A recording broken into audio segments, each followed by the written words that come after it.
Marvel and Sony continue their partnership. Now, this is really, really exciting, and I think it's a bit of a slap in the face to some Marvel fans right now, only because it takes away some of the hype from the upcoming movie No Way Home. But Amy Pascal, who is an executive over at Sony Pictures, recently sat down and actually just released today, but recently sat down with Fandango and had a little conversation with them.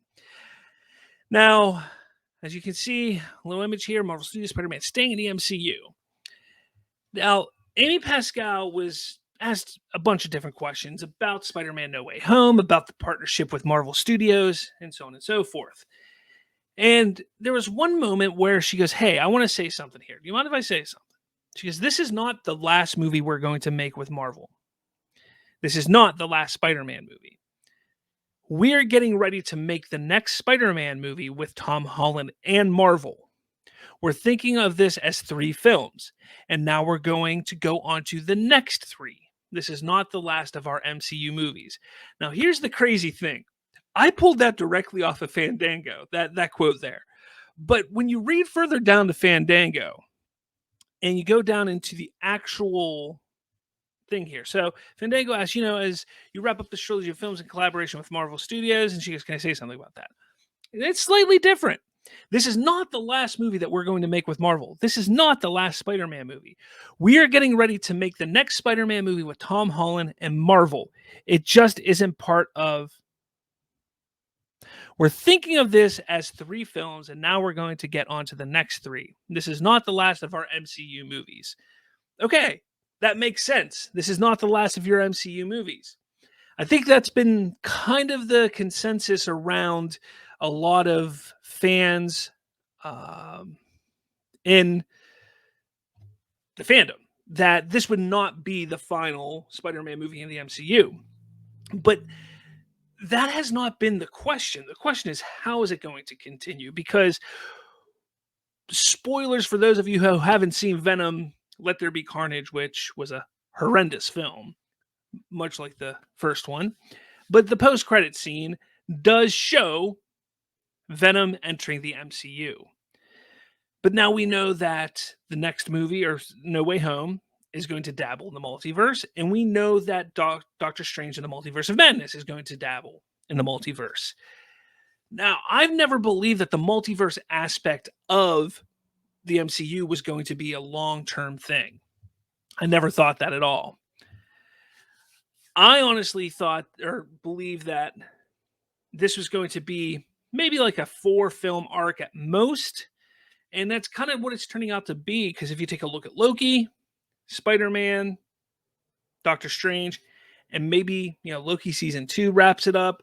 I don't know, or even Ant-Man and Quantum of Solace Mania, whatever it is called. Maybe that's what's going to wrap it up. I didn't think this was going to be the overarching phase or saga that replaces the Infinity Saga. So how is it going to be wrapped up? How is it going to continue moving forward with Venom joining the MCU? Would they pull them out of the MCU when everything was fixed? Or would there be kind of this crossing of paths? There was another quote that I couldn't find precisely where it was from, especially because I had to rush and get ready here.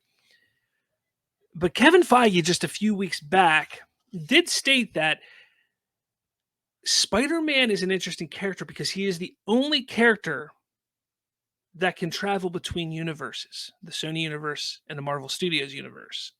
And that's an interesting thing to take note of, because if that's the case, then I think what we're going to see is something that I've been saying for quite some time, that we're going to have a Sony universe and a Marvel universe that are side by side, simultaneously going, where Spider-Man can come in and out and another character can come in and out of there. Now, it sounds like Kevin Feige is saying it might just be Spider-Man and not other characters that can come in and back and forth. But I really believe, I think we're better off having Spider-Man in the MCU. And I'm going to pull this comment up from Andrew, who just a minute ago I started reading.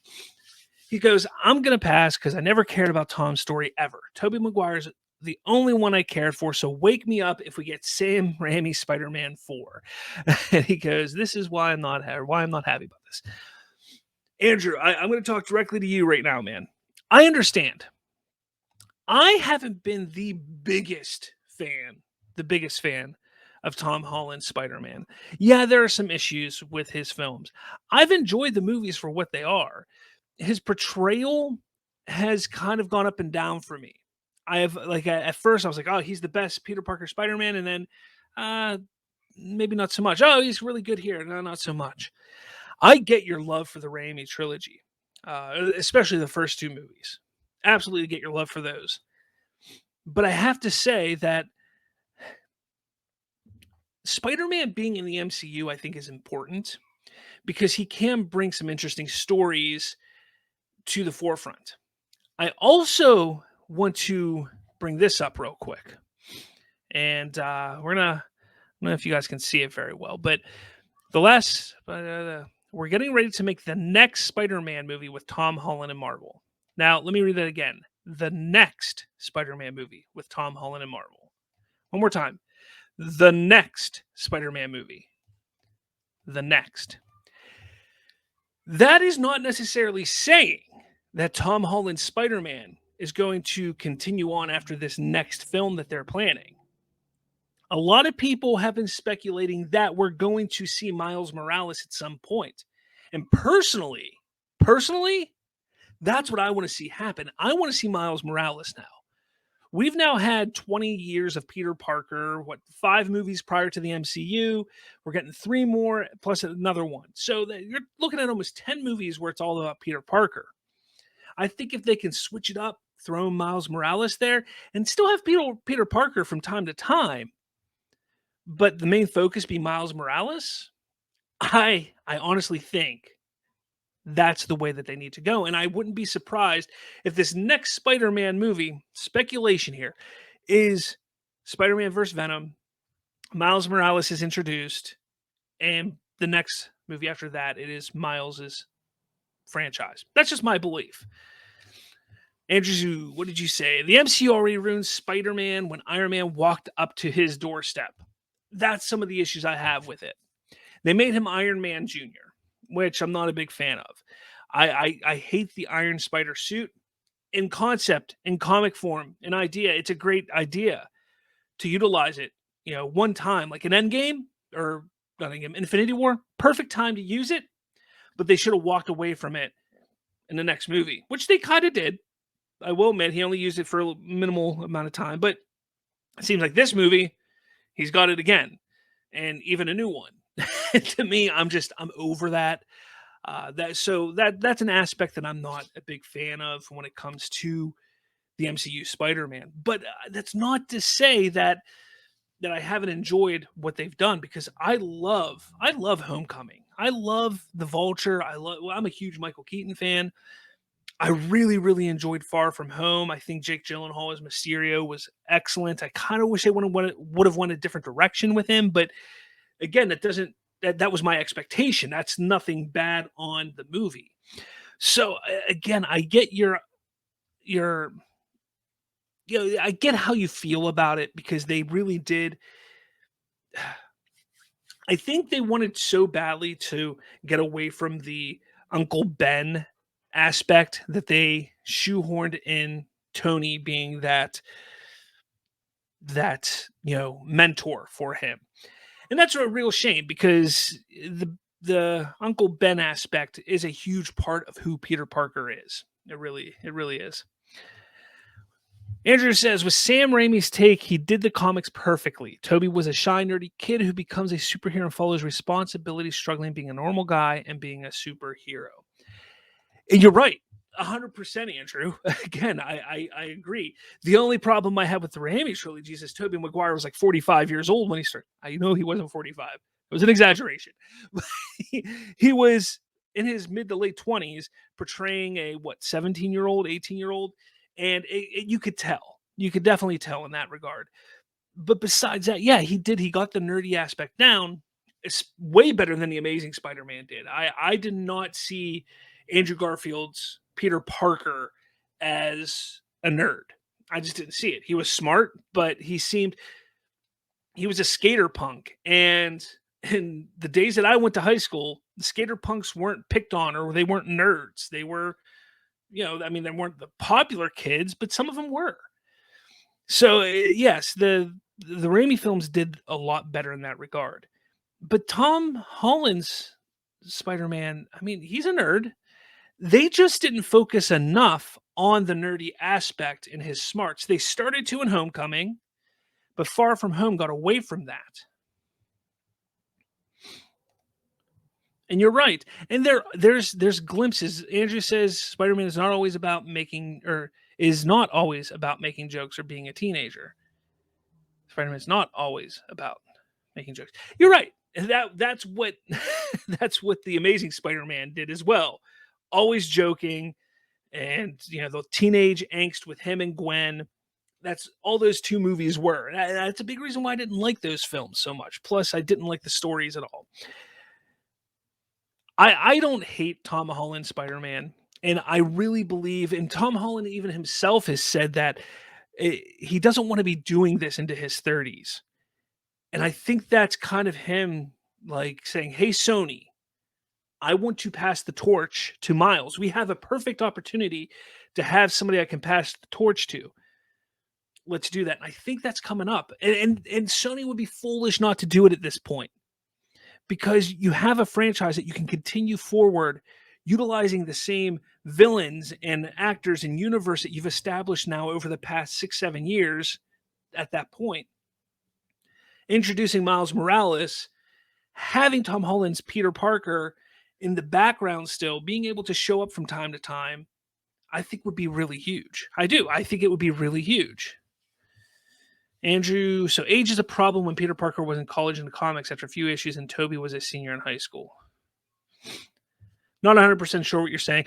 I was making a joke about the fact that Toby Maguire was in his 20s. I just said that it didn't work for me when they were showing him be a teenager. That didn't work for me, but that's okay. He goes, Toby Maguire, in my opinion, is the perfect casting as Peter Parker and Spider-Man, a shy, nerdy geek who becomes a superhero. And I agree. Toby Maguire was the best man for that job. The thing that I love about the Raimi trilogy, or at least the first two, I grew up on the Spider-Man animated series, which I adored that in the 90s. I loved that show. And those films felt like they fit in that mold. And I think that's why I like those especially the first two so much, because they to me it fits that mold. And that show was when Peter was in college. So that fit more. And again, they made him a college student immediately. You got to remember, I mean, he graduated high school within the first 25 minutes of the first movie. So it's not like he was in high school the whole time. I get that. I don't know. I want to know all of your guys' thoughts though. I know, Andrew, you're doing a lot of talking here, and you're very negative about this whole idea that Tom Holland's Peter is going to stay in the MCU. But again, you take a look at what Amy Pascal is saying. The next Spider-Man movie with Tom Holland Marvel, it isn't just part of, and she stops. We're thinking this as 3 films, and now we're going on to the next 3. This is not the last of our MCU movies. What does that mean? What does that mean? Does that mean we're going to have more than one Tom Holland Spider-Man movie that's after this? Or is it going to be one and then 2 more with something else or somebody else? Is it just going to be 1 more that's in Marvel? Is it going to be the next 3 are all in the MCU? Or is it going to be where, like I said, there we go. Or is it going to be, like I said, where it kind of interacts and they're interchanges. That's what I want to say. Where you have Sony on one side, Marvel on the other, and they can coincide whenever they feel the story needs to do that. Let me know down below in the comments what you think, what your thoughts are on that, because I really believe that this is huge news on Spider Monday. We haven't gotten a trailer. I know I've been saying that we would get another trailer. I look, somebody reached out to me a couple weeks ago. It was actually 2 days before the other trailer dropped. And I was told, expect trailer to drop final week of November. And I was like, okay, final week of November. Makes sense. That's probably when tickets will go on sale. They'll want to hype up the tickets, everything like that. Well, then 2 days later, the trailer dropped then. Now, that information that I got could have just been wrong. Very well could have been. But maybe it wasn't wrong. Maybe they were under the impression that, hey, they were going to drop something the day that tickets went on sale, because they said tickets would go on sale the final week of November. Here we are, final week of November, and tickets going on sale today. Did you get yours? Did you? But tickets go on sale the final week of November. I think there's still a possibility. I mean, right now it's 5:30 Eastern. We still got another 6.5 hours until the day's over. I think we might see a trailer. Some people are speculating during Monday Night Football. I think they would have been hyping it up if that were the case. I know that they like to drop things around 9 p.m. sometimes Eastern time. I've seen companies do that. It's either early in the morning, like 9 a.m. Eastern time, or 9 p.m. Eastern time when trailers drop. So be on the lookout. I think we might get something.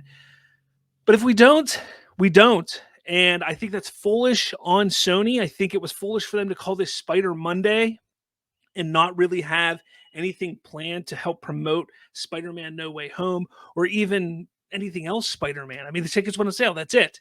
They didn't put out even a new TV spot. They haven't done anything, and they dubbed this as Spider Monday. A lot of people are like, oh, they're just doing a little twist on Cyber Monday because it's a big shopping holiday for cyber sales. But that's really foolish of them, because the hype around Spider-Man right now is at an all-time high. It's never been this high before. People are so excited about this movie, and it took down ticket sites last night at midnight when the tickets went on sale. But here's the kicker. The tickets go on sale, and the sites goes down. Yeah, you're going to sell a whole bunch of tickets for Thursday night showings, for Friday night showings. But then comes Saturday, those showings are not going to be as sold out as they were those first two nights. Sunday, not even close. Then we got the following weekend. If Sony wants to make money, all of the money, I should say, if they want to make all of the money in the world, they will make another trailer, put out another trailer, showcasing, or at least alluding to in some form or fashion that the other two Spider-Mans will be in that movie. Right now, you're looking at, yes, it probably broke some records for early ticket sales. Opening weekend is when they make the most percentage of the movie studios. Sony will make more money the first weekend in percentage compared to week 2, 3, 4, 5, so on and so forth. So that first weekend and first week is where they make all their money. Now, the movie is going to be red carpet premiered, I believe, on December 10th, if I'm not mistaken. I think it's the 10th. So December 10th is when the press gets to see this thing. Do we remember what happened right after the Eternals press event, red carpet premiere? Yeah, somebody came out and spoiled the mid-credit scene. You think that's not going to happen again? It's very well possible, especially because people just want clout. They want those clicks. Then not only that, but UK is getting the movie on December 15th. Granted, it's 2 days from the official release date, really 1 day from it being premiering in the United States, because it's going to be out on the 16th, but that's still the 15th. That's still almost a full 24 hours that's going to be out. Where on the internet, people are going to go see that movie and jump on and say, I saw Toby, I saw Andrew, this, that, oh, this was crazy, this was that. I get that they want to keep some things secret. Totally agree.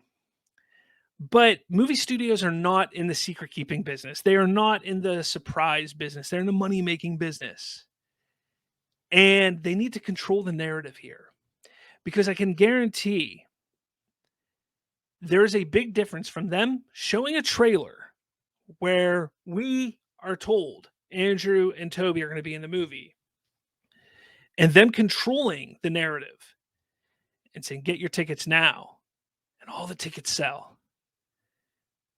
It's very different from some keyboard jockey jumping on his computer or on his phone right after watching the movie in the UK, or even taking their phone and taking some pictures in the theater and post them online. I got to tell you, This is a bad move by Sony if they're not going to reveal Toby and Andrew. Charlie Cox, they don't need to reveal. That's exciting, but that's not monumental like Toby and Andrew. Yes, the last trailer already gave us the clues that they are in there. To anybody who's been following all this for the last year and a half,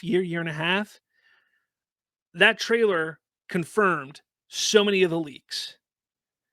But that doesn't do anything for the normal fan who hasn't been following the leaks or the scoops that have been coming out. If they want to sell all of the tickets for Thursday, Friday, Saturday, Sunday, and through that next week, they need to release a trailer that at least, even if it's just their boots, just landing down on a statue, and you see just 6 feet that are all Spider-Man-esque. Or even if you just hear somebody say, "Hey, kid," and it's Toby Maguire's voice. That's the kind of stuff they need to do if they want to make all the money. I can't believe they haven't done it yet. I really can't. But let me know down in the comments below what you think, because, I mean, here we are. We're on November 29th, and we're so close to the movie, but we have no real confirmation yet that those two are going to be in it. What's going on, guys? Did you enjoy this video? If you did, make sure you smash that like button. And for more, hit subscribe with that little notification bell. That way, you'll be notified every time a new episode drops. Thanks for watching, and I'll catch you all later.